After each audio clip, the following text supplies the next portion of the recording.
हाँ जी। हाँ जी, नमस्कार। जय हिंद सभी को। हम जो है आज वो नया टॉपिक शुरू करने जा रहे हैं। सामान्य परिचय जैसा ही टॉपिक है। और इससे प्रश्न आ जाते हैं, आप क्या गुरु जी हमारा सिलेबस में? अरे सिलेबस नहीं है, टॉपिक आपको याद रखना जरूरी है।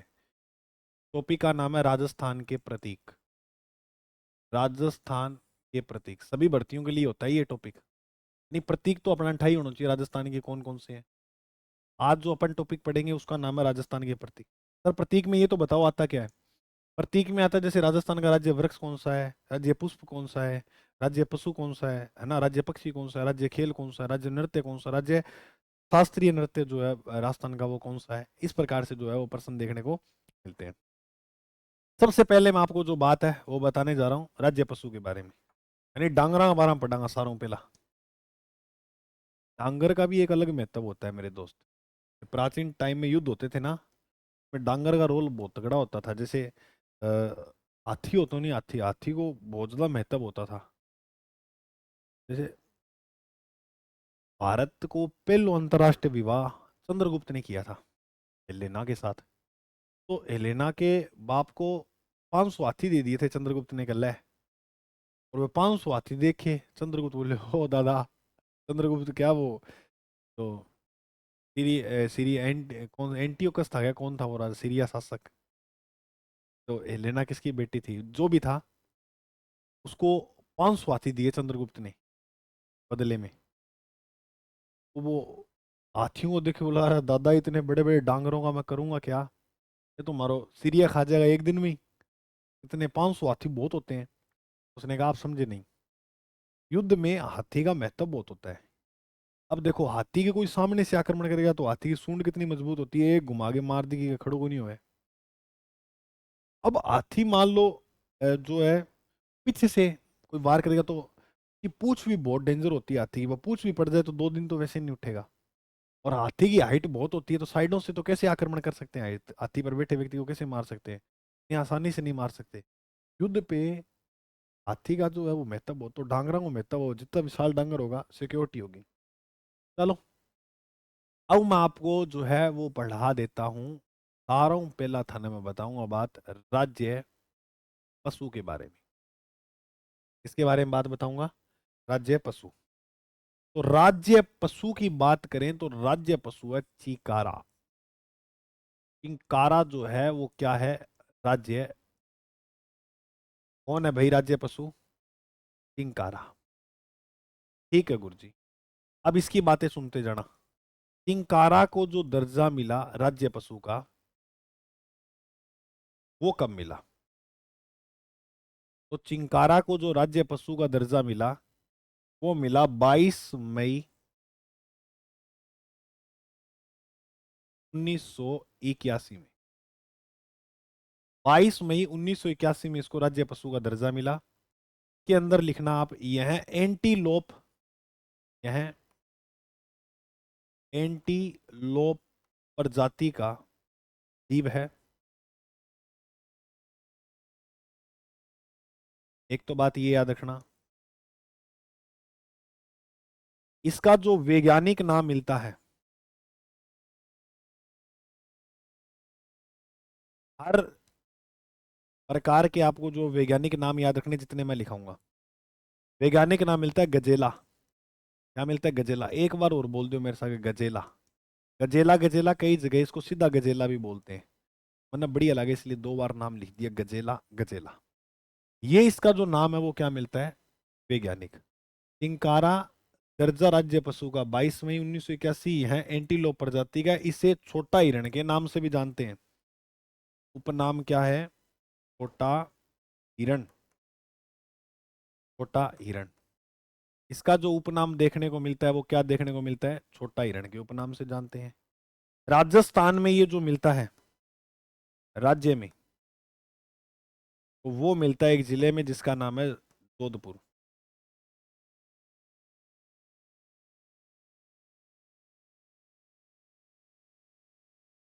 ये ज्यादातर आपको कहाँ देखने को मिलेंगे? जोधपुर। लेकिन प्रसिद्ध जो है वो नाहरगढ़ के, नाहरगढ़ के चिंकारा जो है वो प्रसिद्ध है। चिंकारों के लिए प्रसिद्ध जो अभ्यारण्य कौन सा है? नाहरगढ़ अभ्यारण्य।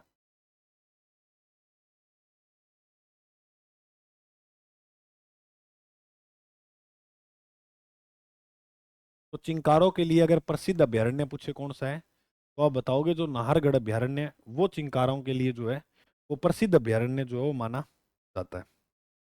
ठीक है, इतनी बात आपको समझ में आई। ठीक है, अब एक वेरी इंपॉर्टेंट क्वेश्चन कि अपने हर जिले को शुभंकर जो है वो दिए गए हैं, एक एक जानवर दिया गया है। तो श्री गंगानगर जिले का जो शुभंकर है, श्री श्री गंगानगर जिले का जो शुभंकर है, गंगानगर गंगानगर जिले का जो शुभंकर है,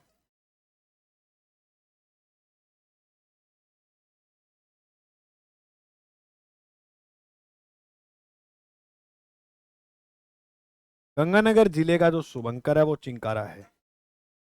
गंगानगर जिले का जो शुभंकर है वो क्या है, चिंकारा।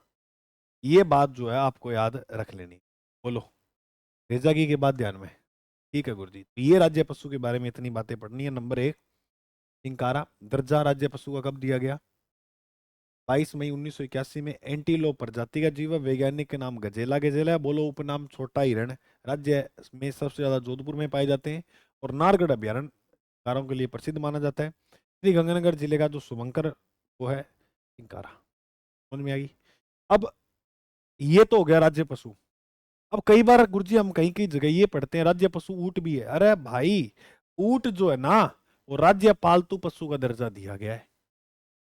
अगर नोट लगा के लिख लेना ये बात, नोट नोट लगा के लिख लेना कि राज्य पालतू पशु का दर्जा किसे दिया गया है, राज्य राज्य पालतू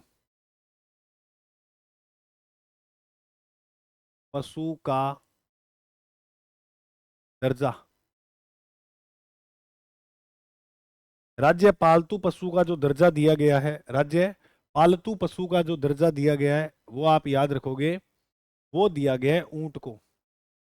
अब यहाँ खा खा के ऊंट बुर्ग हो रही है। ले भाई, आज पढ़ा ऊंट का बारे में, इसके बारे में पढ़ेंगे आज।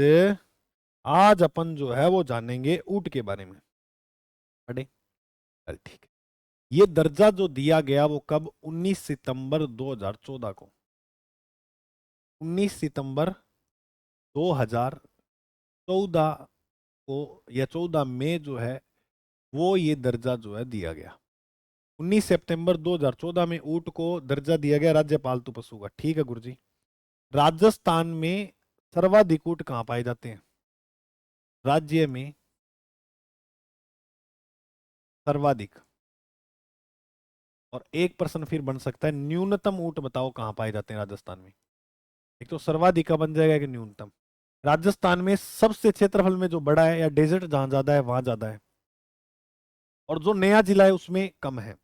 न्यूनतम जो मिलेंगे वो कहाँ मिलेंगे आपको, प्रतापगढ़ में। अब मैं तुम्हें एक राजस्थान की स्टोरी बताता हूँ कि राजस्थान में ऊंट आए कैसे। तो ऊंट जो थे ना फेमस, वो सिंध के थे।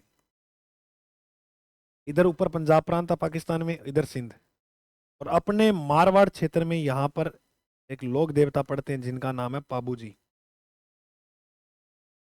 तो ये पहले कोई सीमा का निर्धारण ऐसे था नहीं, तो पाबू जी बताते हैं इधर काम से गए थे और यहाँ इन्होंने देखे कि यार ये डांगर तो बहुत बड़ी है। तो सिंध से आप नहीं, पाबू जी जो है वो मारवाड़ के अंदर ऊँट लेकर आए। तो राजस्थान में ऊँट लाने का सबसे पहला जो श्रेय जाता है वो पाबू जी को जाता है। तो इसमें क्या लिखेंगे कि राजस्थान में सर्वप्रथम, राजस्थान में सर्वप्रथम ऊंट लाए। कहां से, सिंध से।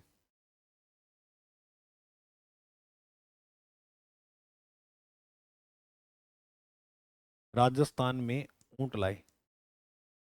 ऊंट लाने का श्रेय किसे जाता है, बाबू जी को। बाबू जी ऊंट लाकर रायका रेवारी जाति को देते हैं। रायका या रेवारी जाति के लोगों को ये ऊंट लाकर देते हैं। इसीलिए प्रश्न याद रखना, ऊंट पालक जाति पूछे आपसे कौन सी है। क्या पूछे भाई, ऊंट पालक जाति।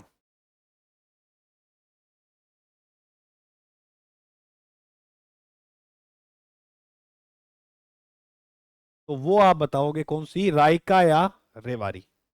रायका जो रेवारी है इसको ऊंट पालक जाति माना जाता है। और अपने पाबूजी जो महाराज हैं इन्हें ऊंटों के देवता कहते हैं। ऊंटों के देवता जो है वो किन्हें कहा जाता है, पाबूजी महाराज। बोलो पाबूजी महाराज की जय हो। सर जी पाबूजी को तो ऊंटों के देवता कहते हैं, तो ऊंटों की देवी किसे कहते हैं? पहला मैं थाने सारी बात पाबूजी हूं संबंधित लिखा दूं बिग बाद। मान लो ऊंट बीमार हो गयो, ऊंट बीमार पड़ने पर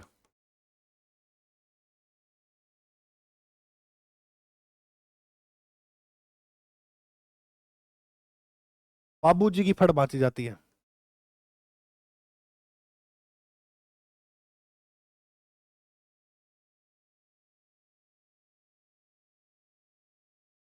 ऊंट बीमार पड़ने पर किसकी फड़ बांची जाती है? बाबूजी की।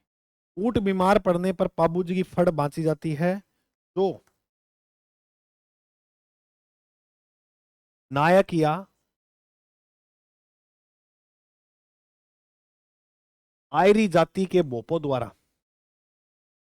नायक या आयरी जाति के बोपो द्वारा बांची जाती है।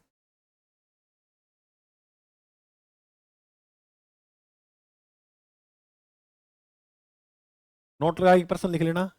राजस्थान में सबसे लोकप्रिय जो फड़ है वो बाबूजी की मानी जाती है।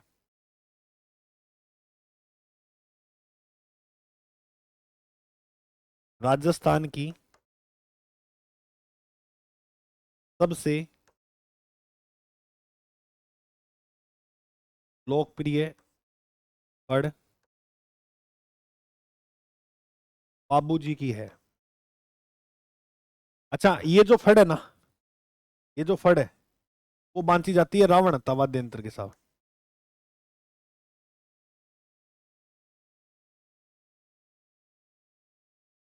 ये जो फड़ है वो किस वाद्य यंत्र के साथ बांधी जाती है? रावण तवाद्य यंत्र के साथ। तो राजस्थान की सबसे लोकप्रिय जो फड़ मानी जाती है वो किसकी? पाबूजी महाराज की। ये जो फड़ है वो किस वाद्य यंत्र के साथ है? रावण तवाद्य यंत्र के साथ जो बांधी जाती है। इसके बाद सर पाबूजी की तो रात में माठ वाद्य यंत्र, माठ वाद्य यंत्र थे याद रखना है। पाबूजी के पावड़े गाते समय माठ का यूज करते हैं, जबकि फड़ बांधते हैं तो रावण हत्या का यूज होता है। सर ऊँटों की देवी ऊँटों की जो देवी है वो है अंता माता। बीकानेर में जो मंदिर बना है ना अंता माता का, वो देवी अंता माता जो है इन्हें क्या कहते हैं? ऊँटों की देवी। अंता माता को जो मंदिर है वो राजस्थान के कौन से जिले में है? बीकानेर में। सर पाबू जी का मंदिर कहाँ है? कोल्लू, कोल्लू मंड फलोदी में।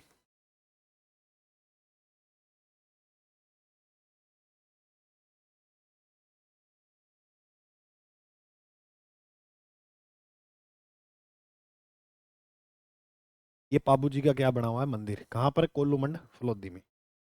ऊँटों की देवी कहते हैं किन्हें? अंता माता को। और अगर आपसे पूछे क्या, अगर आपसे पूछे कि ऊंट महोत्सव का आयोजन कहाँ होता है?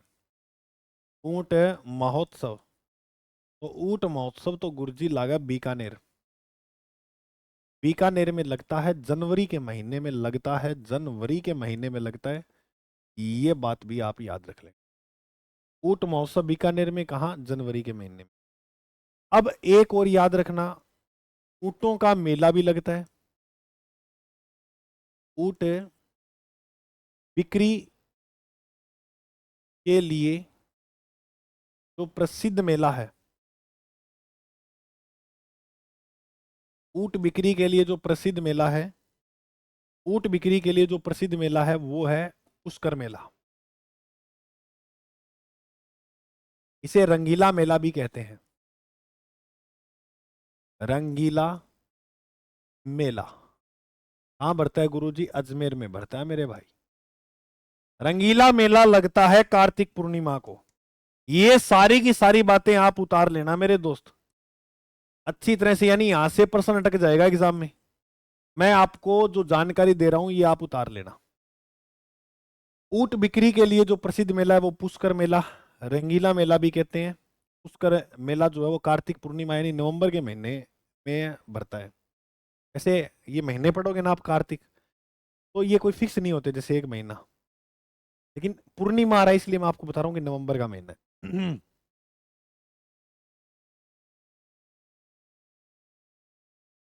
ठीक है ना। इसके बाद अगर हम आगे बात करें तो ऊंट बिक्री के लिए आपको मैंने मेला जो प्रसिद्ध बता दिया, ऊंट महोत्सव बता दिया, ऊंटों की देवी बता दी। ऊंटनी के दूध का दही नहीं जमता।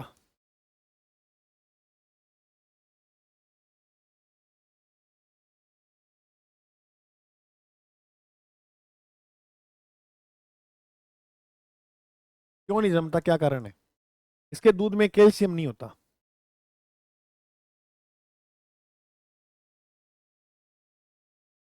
कैल्शियम मुक्त अवस्था में होता है।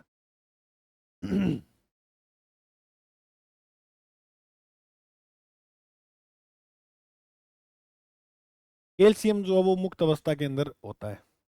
ऊंट के आभूषण पहने जाते हैं। इसमें बहुत फेमस आभूषण है गोरबंद। अच्छा, कमर पे बांध दीजिए। आली जा मारो गोरबंद नखरालो, और लड़ली लूमा झूमा है, लड़ली लूमा झूमा है मारो गोरबंद नखरालो, आली जा थारो गोरबंद नखरालो। ए काया चरावती ने गोरबंद गुथियो, काया चरावती ने गोरबंद गुथियो, और भेसिया ने। क्या मेरे तो भगवान, मैं तो कल्चर को मास्टर बन जाए तो मन तो आवाज दी को नहीं। तो भाई आपा तो फिक्स हो कल्चर को। भगवान भी देख गया आवाज इसी है तो चल जियोग्राफी में चाल, तो भगवान ने जियोग्राफी वाला मास्टर बना।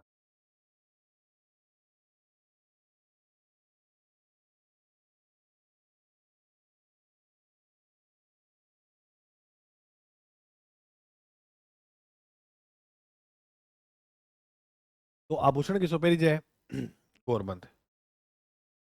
ऊँटनी के दूध का दही नहीं जमता। ऊँटनी जो या ऊँट के जो भी जो है वो आभूषण पहना जाता है वो कौन सा है? अब घटना क्या हुई वो देखो आप। एक महल अपने राजस्थान में, वुड आउट होता है उसे पाकट बोलते हैं। पहले दो तीन बातें और बता दूं। एक तो होता है वुड आउट, एक होता है जवान ऊँट या ऊँट का बच्चा।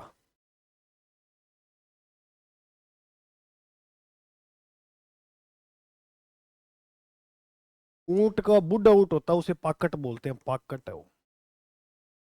और ऊँट का जो बच्चा होता है उसे बोलते हैं टोरडी। ऊँट का जो पसंद का घास है,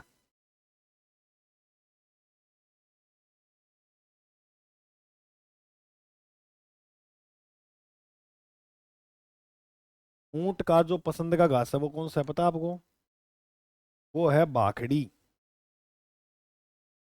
बाखड़ी मरुस्थल में पाए जाने वाले कांटेदार घास है ये।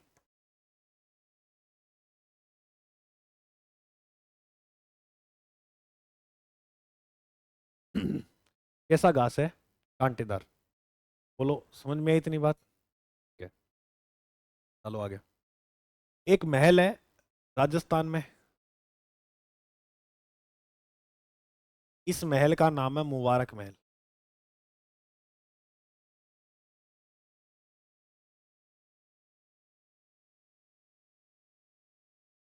मुबारक महल कहाँ है? टोंक में। क्या गुरु जी ये बात क्यों बताई आपने? ये इसलिए बताई, ये ऊंट कुर्बानी के लिए प्रसिद्ध था महल। यहाँ प्रतिवर्ष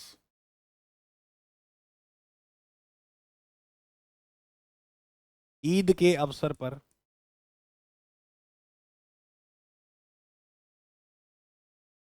ऊंट की बलि दी जाती थी।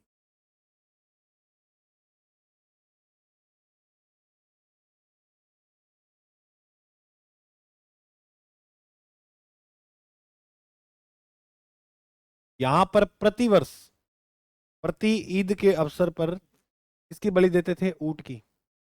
जैसे ही राज्य पालतू पशु का दर्जा ऊंट को मिला, इसका राज्य पालतू पशु का दर्जा जैसी ऊंट को मिला 2014 में, बलि पर प्रतिबंध लगा दिया। मुबारक महल की बात करें तो 2014 में यहां ऊंट बलि पर प्रतिबंध लगा दिया।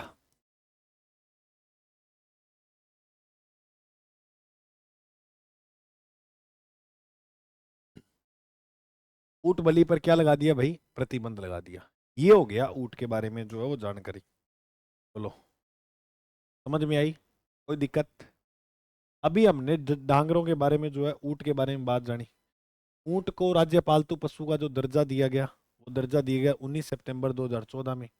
राज्य में सर्वाधिक जैसलमेर में मिलते हैं, न्यूनतम प्रतापगढ़ में।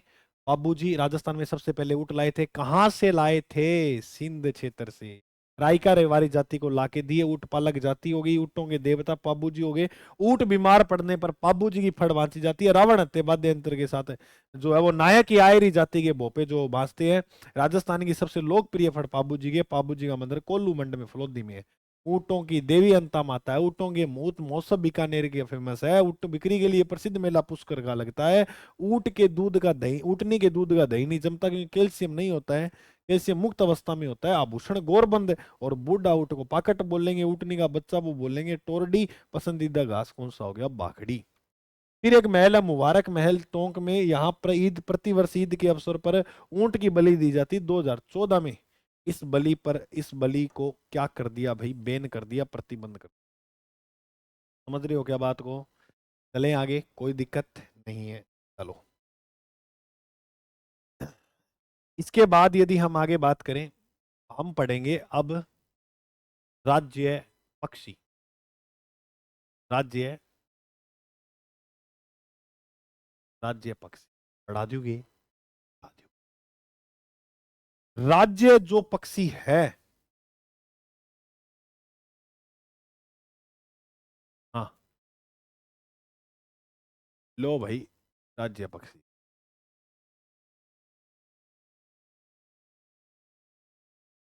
हाँ, राज्य पक्षी जो है, राज्य पक्षी जो है वो है कोडावन।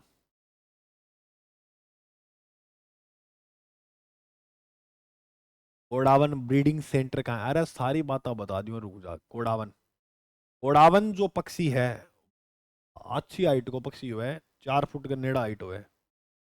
तो गुरु जी, हाँ क्यों? देखो, कोडावन की पहली बात है, जो दर्जा मिला इसको राज्य पक्षी का, को मिला 22 मई को, इसको मिला 21 मई को। सेम डेट है, कोई अंतर नहीं है। 1981 में, 1981 में जो है इसे दर्जा दे दिया। चलो कोई बात। इसके बाद जो है ये है अफ्रीका का पक्षी है भाई, यहाँ का नहीं है।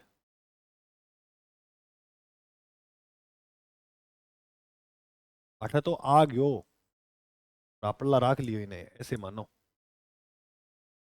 इसके अगर अपन बात करते हैं उपनाम की, तो उपनाम बहुत मिल जाएंगे किसके?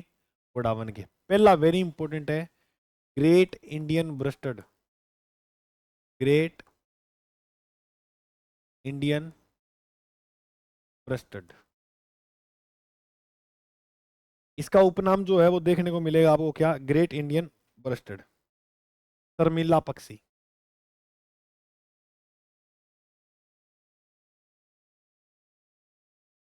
ऊकना,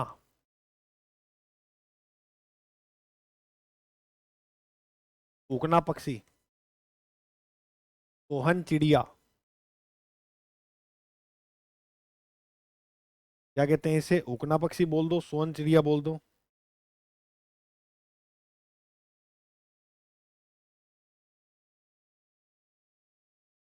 ठीक है।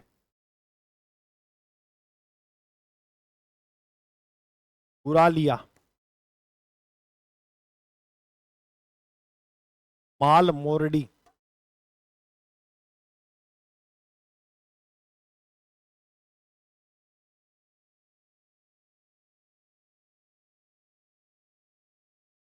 उड़ने वाले पक्षियों में अधिक वजन वाला।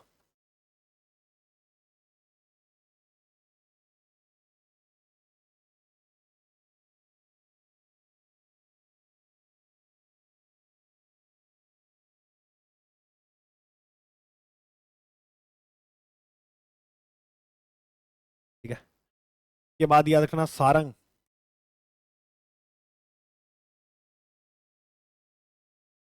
चुकंदर, बड़ा तिलोर, ये सारे इसके उपनाम मिलेंगे। माल मोरडी से हाड़ौती में बोला जाता है। हाड़ौती में इसे क्या बोलते हैं? माल मोरडी। हाड़ौती में क्या बोला जाता है इसको, गोडावन को? माल मोरडी। तो सुनो, ग्रेट इंडियन ब्रेस्टेड, शर्मिला पक्षी, हुकना, सुअन चिड़िया, गुराल या माल मोरडी, ये हाड़ौती में बोलते हैं उड़ने वाले पक्षियों में अधिक वजन वाला। सारंग, चुकंदर और बड़ा तिलोर, इसके नाम से जो है वो जाना जाता है किसको? गोडावन पक्षी को। इसके अलावा अगर हम बात करें इसके वैज्ञानिक नाम की,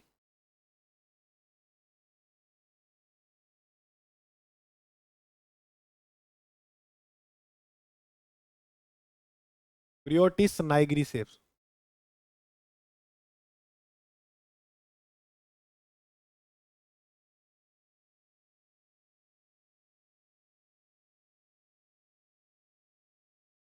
का जो है वैज्ञानिक नाम वो क्या मिलता है? क्रियोटिस नाइग्रीसेप्स। के अलावा यदि हम बात करते हैं, इसका वैज्ञानिक नाम तो हो गया क्रियोटिस नाइग्रीसेप्स। गोडावन की यदि बात करें तो गोडावन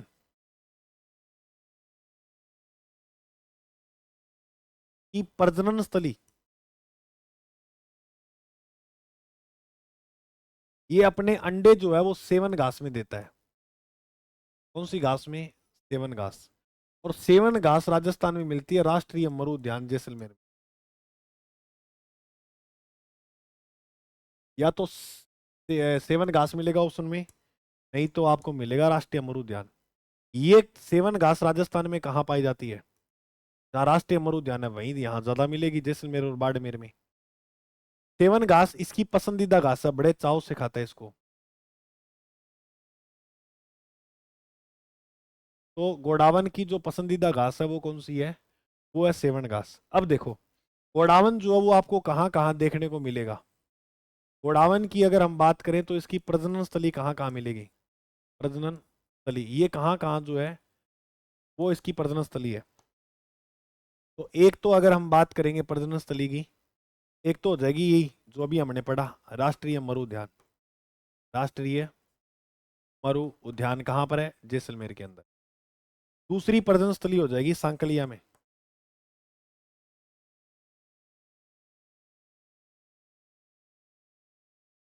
और तीसरी प्रजनन स्थली हो जाएगी सोरसन। ये 12 में हो गया, वो अजमेर में। ठीक है, ये बात याद रखना। अब एक प्रश्न आता है कि गोडावन की कृत्रिम प्रजनन स्थली कहाँ है?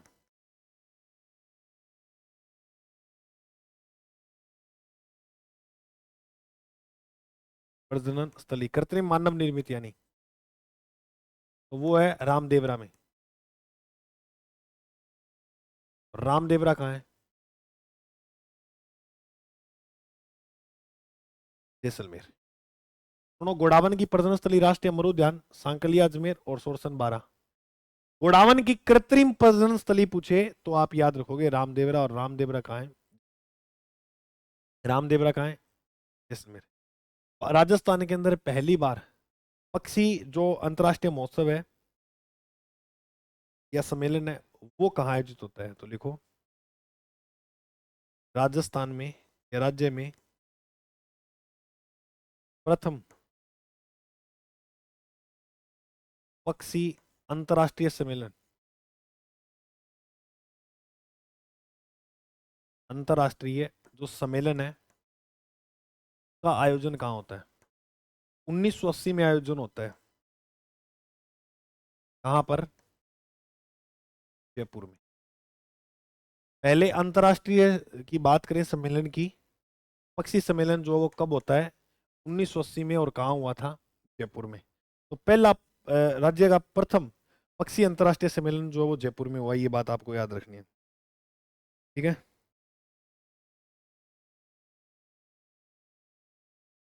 अब बात करें इसके बाद हम आगे, के बाद याद रखना 5 जून 2013 को,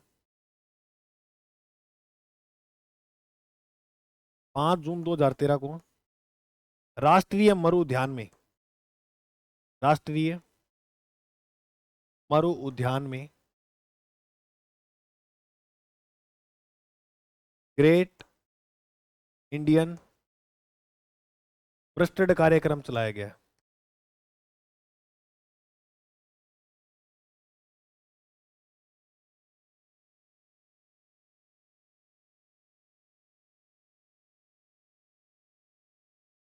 याद रखना कब, 5 जून 2013 में। और 5 जून को एक दिवस आता है, कौन सा, पर्यावरण दिवस। तो 5 जून 2013 को राष्ट्रीय मरु उद्यान में, राष्ट्रीय मरु उद्यान में ग्रेट इंडियन ब्रेस्टेड कार्यक्रम जो चलाया गया है। एक बार इसका जो फटाफट से आप रिवीजन करो। वैज्ञानिक के नाम क्रियोटिस नाइग्रिसेप्स, गोडावन की प्रजनन स्थली सेवन घास है और प्रजनन स्थली अन्य। राष्ट्रीय मरु उद्यान एक ये लिखाया था मैंने, वो हो गया। दूसरी सांकली अजमेर में, यानी जहां अंडे देता है ये अपने, है ना, प्रजनन स्थली, प्रजनन करता है। गोडावन की कृत्रिम प्रजनन स्थली रामदेवरा जैसलमेर को माना जाता है। राजस्थान में प्रथम पक्षी जो अंतर्राष्ट्रीय सम्मेलन हुआ वो 1980 में जयपुर में हुआ। और 5 जून 2013 को राष्ट्रीय मरु उद्यान में ग्रेट इंडियन ब्रेस्टेड जो है वो कार्यक्रम चलाया गया है। ये बात याद करना।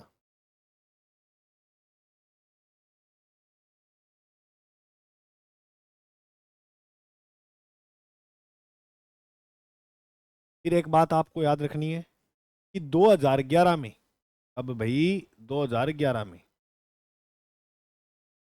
हाँ, देखो 2011 में IUCN की रेड डाटा बुक में इसका नाम लिखा गया है।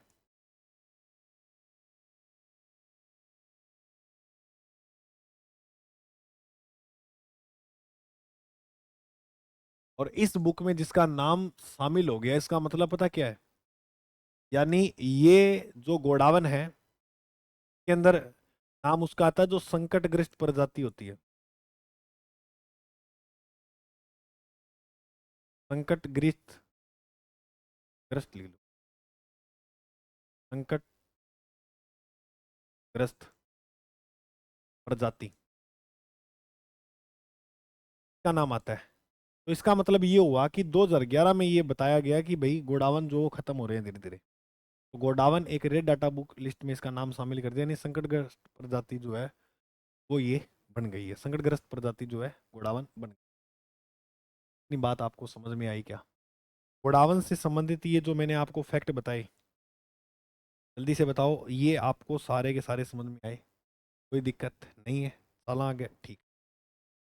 अभी मैंने आपको जो बताया, अभी जो मैंने आपको बताया वो बताया किसके बारे में? राज्य, राज्य जो है वो पक्षी के बारे में। अब हम पढ़ेंगे, पशु पढ़ लियो, पक्षी पढ़ लियो, अब पढ़ांगा आप राज्य वृक्ष के बारे में। पढ़े?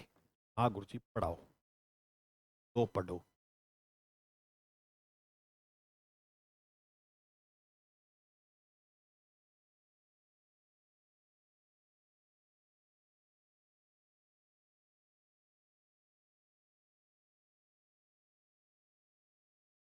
देखो भाई, राज्य वृक्ष की यदि हम बात करें तो वो तो हो जाएगा खेजड़ी का वृक्ष। कौन सा वृक्ष? खेजड़ी वृक्ष। पहली बात।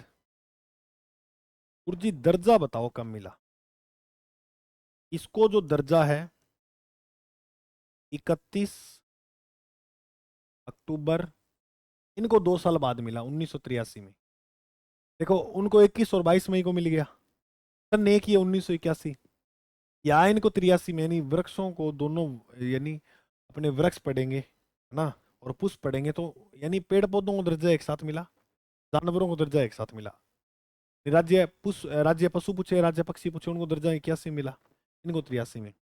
ये याद रखना। खेजड़ी की बात करें तो इसका वैज्ञानिक नाम,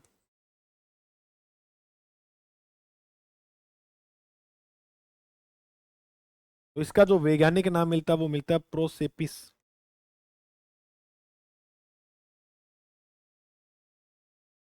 सिनेरेरिया।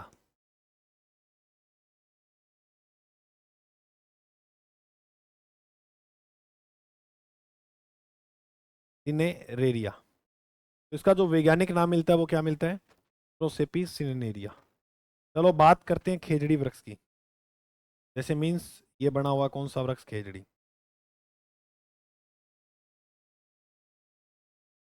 तो ये जो आपको खेजड़ी वृक्ष दिख रहा है, इस खेजड़ी वृक्ष की बात आऊं तो इसके नीचे थान बने होते हैं के गोगा जी और झुंझार जी के।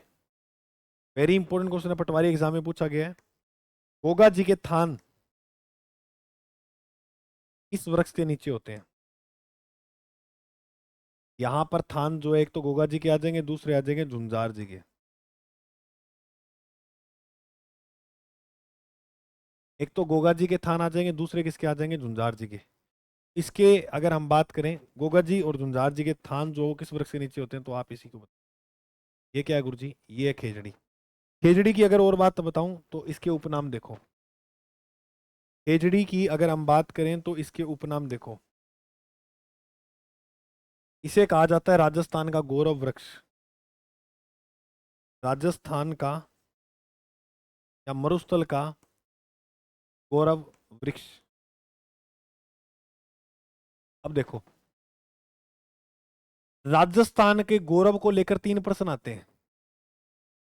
एक तो पूछा जाता है वृक्ष, एक पूछा जाता है जिला, राजस्थान का गौरव जिला कौन सा, और एक पूछा जाता है राजस्थान का गौरव जिला। अगर आपके सामने कभी ऐसे प्रश्न आते हैं तो वृक्ष तो बोल देना खेजड़ी। जिला पूछे चाहे किला पूछे, उसमें एक ही आपको नाम याद रखना है, चित्तौड़।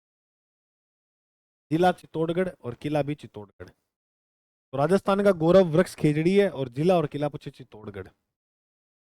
एक तो नाम आपको जो वो याद रखना है, कौन सा? एक नाम आपको याद रखना है,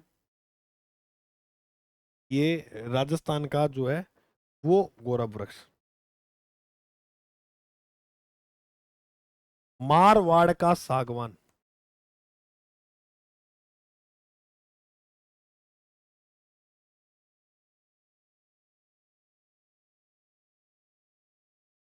शिमलो।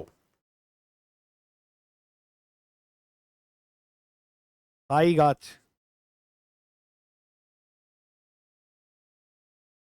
कांटी।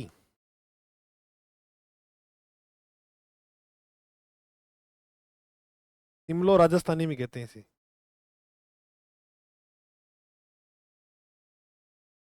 बन्ना बन्नी, बन्नी थारो बनो दीवानो रे, बन्ना बन्नी।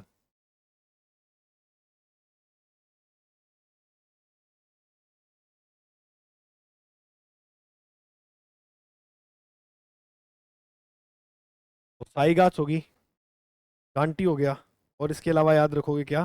बन्ना बनी। अब देखो, रेगिस्तान का कल्प वृक्ष।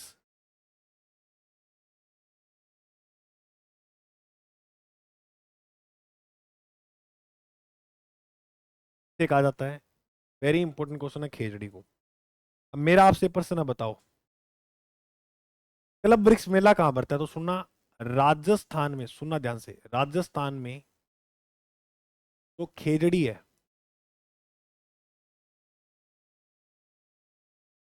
राजस्थान में खेजड़ी की अगर अपन बात करते हैं तो खेजड़ी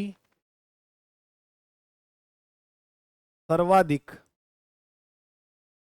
क्षेत्र पूछे कहाँ पाए जाते हैं खेजड़ी के वन, तो वो पाए जाएंगे शेखावाटी में।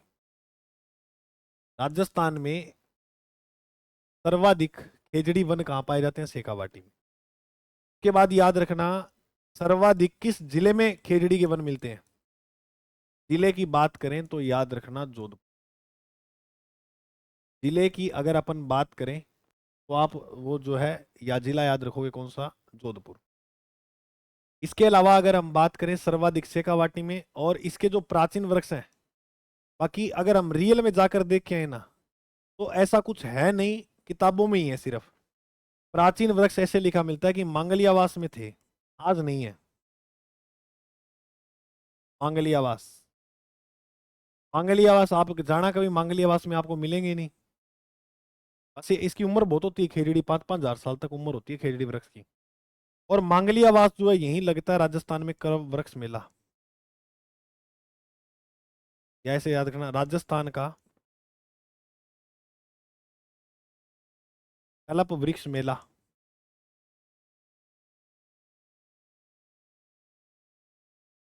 लगता है। कल्प वृक्ष मेला जो है वो कहाँ लगता है? मांगली आवास अजमेर में। ये प्रश्न याद रख लेना। राजस्थान का रेगिस्तान का कल्प वृक्ष से कहते हैं खेजड़ी को। और कांटेदार वनों में सर्वाधिक कौन से वन पाए जाते हैं? खेजड़ी। राज्य में कांटेदार वनों में सर्वाधिक यहीं पाए जाते हैं।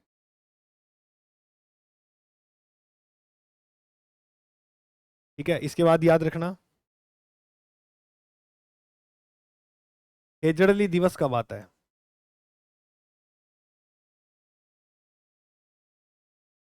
12 सितंबर। 12 सितंबर को वो घटना होती है, 12 सितंबर 1730 में। वो मैं आपको एक बार ये पढ़ा देता हूँ, फिर उसके बाद सुनाऊंगा क्या थी वो घटना खेजड़ली गांव की। और प्रथम दिवस जो है 1978, यानी पहली जब औद्योगिक नीति आई थी, ऐसे जोड़ के याद रखना, तब इसको बनाया गया था। पहली बार खेजड़ली दिवस कब बनाया गया? 1978 में। अब वन क्षेत्र में पुरस्कार दिया जाता है, ये बात याद रख लेना, नोट लगा के लिख लो चाहे कैसे। अमरता देवी पुरस्कार।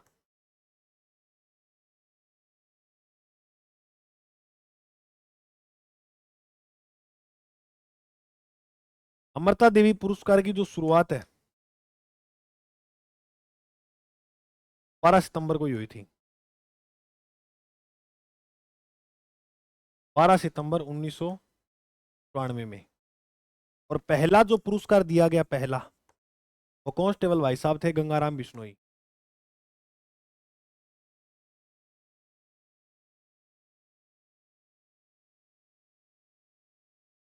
तो पहला जो पुरस्कार मिला था वो किसको मिला था? कांस्टेबल गंगाराम बिश्नोई। तो अमरता देवी पुरस्कार की शुरुआत भी 12 सितंबर 1994 में हुई थी। अब खेजड़ी की अगर अपन बात करते हैं तो इस पे डाक टिकट भी जारी हुआ है। कंटिन्यू लिखते चलना आप, ठीक है।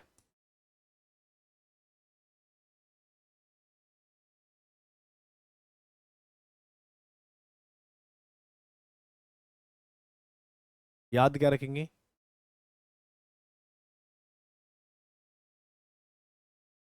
तो ये जो खेजड़ी है, इस पे 60 पैसे का डाक टिकट जारी है।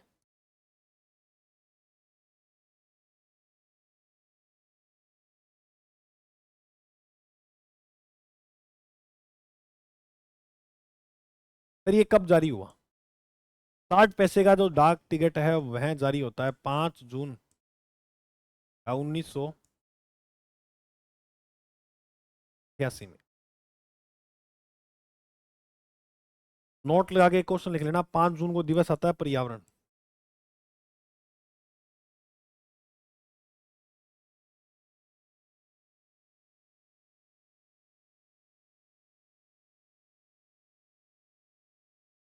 वैसे आपको डाक टिकट जो है वो कई बार प्रश्न आया था, डाक टिकट जो है वो पता होने चाहिए कि किस चीज पे डाक टिकट जो है वो जारी किया गया है।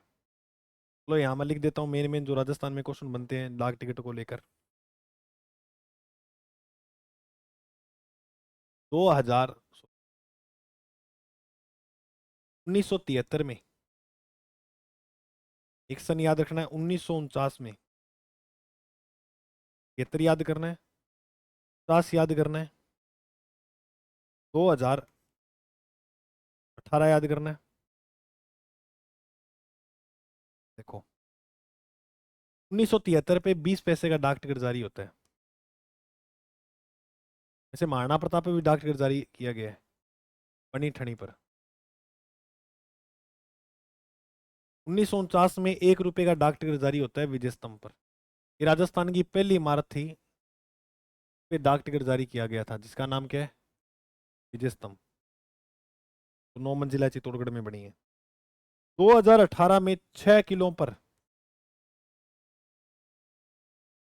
डाक टिकट जारी किया जाता है। चीकू गाजर आम से याद रखना। सर ये तो वही किले हैं जिसको यूनेस्को ने विश्व धरोहर सूची में शामिल किया गया। हाँ जी, ये वही किले हैं। टी से चित्तौड़गढ़।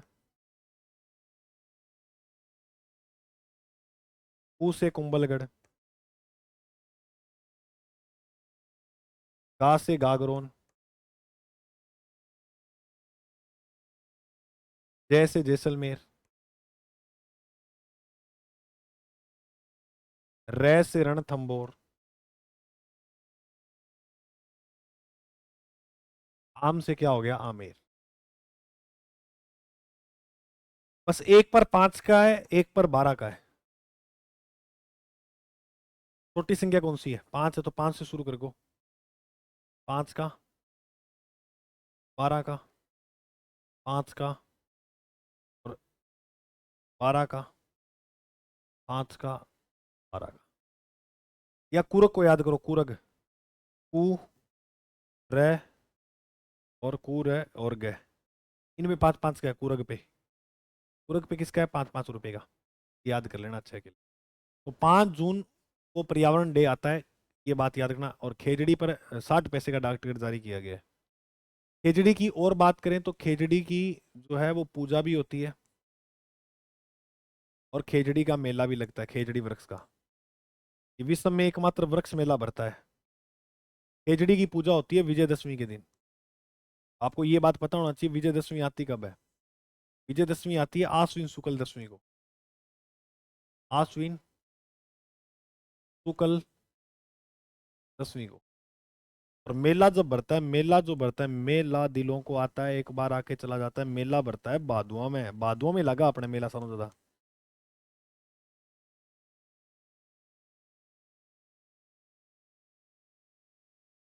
और इस दिन लीलटास पक्षी के दर्शन शुभ माने जाते हैं। ऐसे लीलटास उसका नाम है गोडावन का, उसको समझ मतलब लीलटास उसको बोला जाता है लीलटास के उपनाम से। ठीक है, लीलटास पक्षी बहुत सुंदर होता है। अच्छा सर, ये जो मेला भरता है, ये कहाँ भरता है। मेला जो भरता है, ये भरता है खेजड़ली गांव, खेजड़ली ग्राम। और खेजड़ली जो गांव है वो कहाँ पर है, वो है जोधपुर के अंदर। और यहाँ पर इसकी जो स्टोरी हुई थी वो अमृता देवी बिश्नोई जी वाली, वो कहानी मैं आपको बताऊंगा थोड़ी देर बाद, अभी नहीं, वो अगली क्लास में ही बात करेंगे। ठीक है, ओके। अब आप देखो, ऑपरेशन जो है वो खेजड़ा कब चलाया गया। 1991 के अंदर जो वो चलाया गया था ऑपरेशन खेजड़ा।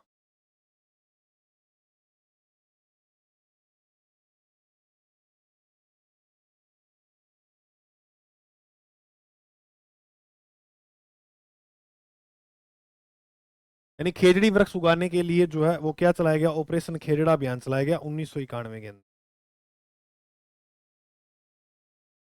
ये प्रश्न भी याद रखना, ऑपरेशन जो खेजड़ा है वो कब चलाया गया, 1991 में, राजस्थान सरकार द्वारा चलाया गया। ये बात याद कर लेना।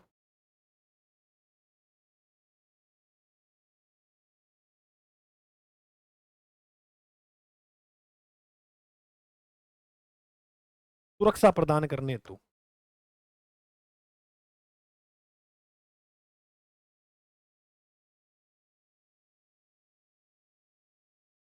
सुरक्षा प्रदान करने के लिए जो है वो क्या चलाया गया था, ऑपरेशन खेजड़ा। ऑपरेशन खेजड़ा जो है वो आपको याद रखना है, सुरक्षा प्रदान करने के लिए जो है वो चलाया गया था किन वृक्षों को, खेजड़ी वृक्षों। खेजड़ी वृक्ष की आगे बात करें, लिखता चलो लिखता चलो, रुकने को नहीं है। खेजड़ी वृक्ष की आगे अगर अपने बात करें तो इसके वृक्ष की आयु जो 5,000 साल तक होती है।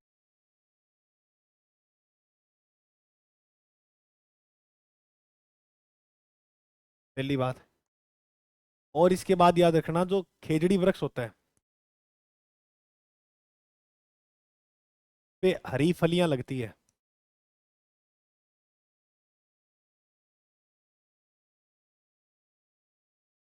क्या लगती है, हरी फलियां, जिसे सांगरी बोलते हैं। और ये फलियां जब सूख जाती है, इसे बोलते हैं खोखा। एक पर्सन और आएगा, एक पर्सन जो है वो और आपको देखने को मिलेगा, माटो क्या है, माटो। क्या पर्सन आएगा, माटो। वो खेजरली गांव वाली जो कहानी हुई थी ना, वो आपको मैं अगली क्लास में बताऊंगा। ऐसे रांद नहीं काटेंगे अपने अभी। पहले इसके बारे में पूरी कहानी लिख देता हूँ आपको। माटो लिखेंगे कि बीकानेर के जो शासक थे, बीकानेर के शासक झंडे, अपने झंडे में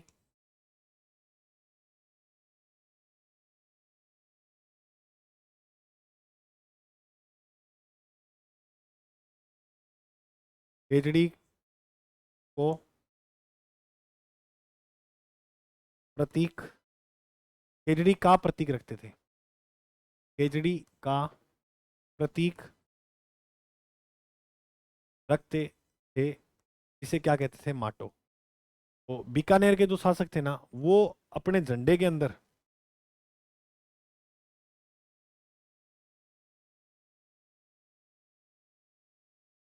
ऐसे खेजड़ी का जो है वो प्रतीक रखते थे, उसे हम क्या बोलते थे?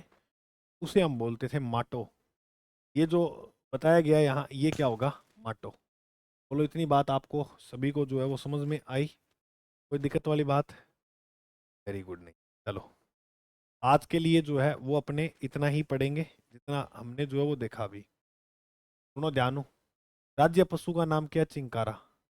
चिंकारा की आपको सारी जितनी बातें हैं, जैसे इसको दर्जा कब मिला, 1981 में, एंटीलोप प्रजाति का है, वैज्ञानिक नाम गजेला गजेला है, उपनाम छोटा हिरण है, राज्य में दो जोधपुर में ज्यादा सामान्य देखने को मिलते हैं, लेकिन प्रसिद्ध कहाँ के हैं? नाहरगढ़ अभ्यारण्य। श्री गंगानगर जिले का जो शुभंकर है वो चिंकारा को बनाया गया है। राज्य पालतू पशु, पालतू पालतू पशु का दर्जा ऊंट को मिला है। 19 सितंबर 2014 में इसको ये जो दर्जा है वो दिया गया था। राज्य में सर्वाधिक जैसलमेर में, न्यूनतम प्रतापगढ़ में। राजस्थान में सर्वप्रथम सिंध से राजस्थान में जो ऊंट लाने का श्रेय है वो भी पाबूजी को जाता है। पाबूजी रायका रेवाड़ी जाति को ला कर देते हैं। ऊंट पालक जाति होगी, ऊँटों के देवता हो गए। ऊंट बीमार पड़ने में पाबूजी की फड़ बांधते हैं, और पाबूजी की फड़ सबसे लोकप्रिय है। ऊँटों की देवी अंता माता है। ऊंट महोत्सव बीकानेर का। ऊंट बिक्री के लिए प्रसिद्ध मेला पुष्कर का है। ऊँटनी के दूध का दही नहीं जमता है। कैल्शियम मुक्त अवस्था में होता है आभूषण गोरबंद। बूढ़े ऊँट को पाकट बोलते हैं। ऊँट का बच्चा टोरडी पसंदीदा घास है बाखड़ी। मुबारक महल टोंक में है, जो ऊँट की कुर्बानी के लिए प्रसिद्ध था। 2014 में रोक लगा दी थी। गोडावन दर्जा 21 मई 1981 में। यह अफ्रीकन पक्षी है। नाम ग्रेट इंडियन ब्रेस्टेड शर्मिला पक्षी उकना। सोहन चिड़िया, गुराल या माल मोरडी उड़ने वाले पक्षियों में अधिक वजन वाला सारंग, तुकंदर, बड़ा तिलोर। और वैज्ञानिक नाम क्रियोटिस नाइग्रीसेप्स। गोडावन की प्रजनन स्थली सेवन घास। प्रजनन स्थली की अगर आगे बात करें तो राष्ट्रीय अमरूद उद्यान सांकलिया और सोरसन के अंदर है। गोडावन की कृत्रिम प्रजनन स्थली रामदेवरा जैसलमेर में। राज्य में प्रथम पक्षी अंतर्राष्ट्रीय सम्मेलन 1980 में कहा? जयपुर में। 5 जून 2013 को राष्ट्रीय मरु उद्यान ग्रेट इंडियन बस्टर्ड कार्यक्रम चलाया गया। इसके अलावा 2011 में IUCN की रेड डाटा बुक में इसका नाम शामिल कर दिया गया। राज्य वृक्ष खेजड़ी है। दर्जा 83 में। प्रोसेपिस एरिया राजस्थान का गौरव है। सागवान है। राजस्थानी में शिमलो बोलते हैं। साइगास, जांटी, पन्ना बन्नी रेगिस्तान का कलम वृक्ष। सर्वाधिक शेखावाटी में। जिला पूछे तो सर्वाधिक नागौर में, सॉरी जोधपुर लिख दिया गया यहाँ। सर्वाधिक ये जो मिलेंगे ना वो नागौर में मिलेंगे। हाँ, देखने को मिलेंगे तो आंखों के आगे नागौर में। प्राचीन वृक्ष मांगलियावास में प्राचीन वृक्ष जो मांगलियावास में, और मांगलियावास में कल्प वृक्ष मेला बढ़ता है। राज्य में कांटेदार वनों में यहाँ सर्वाधिक पाए जाने वाले वन है ये। और खेजड़ी दिवस 12 सितंबर को आता है, पहली बार 1978 में। अमरता देवी पुरस्कार की शुरुआत 12 सितंबर 1994 में पहला, और गंगाराम बिश्नोई को जो है वो दिया गया था। खेजड़ी के 60 पैसे का डाक टिकट है। पूजा विजयदशमी को, मेला भाद्रपद को।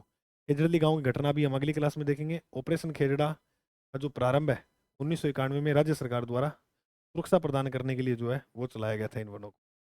आगे, वृक्ष की आयु इतनी होती है, और खेजड़ी वृक्ष की हरी फलियां सांगरी, सूखी खोखा, माटो बीकानेर के झंडे में प्रतीक रखते थे। कैसी लगी क्लास? चलिए मिलते हैं अगली क्लास में। जय हिंद, जय भारत, खुश रहो, मस्त रहो। ओके।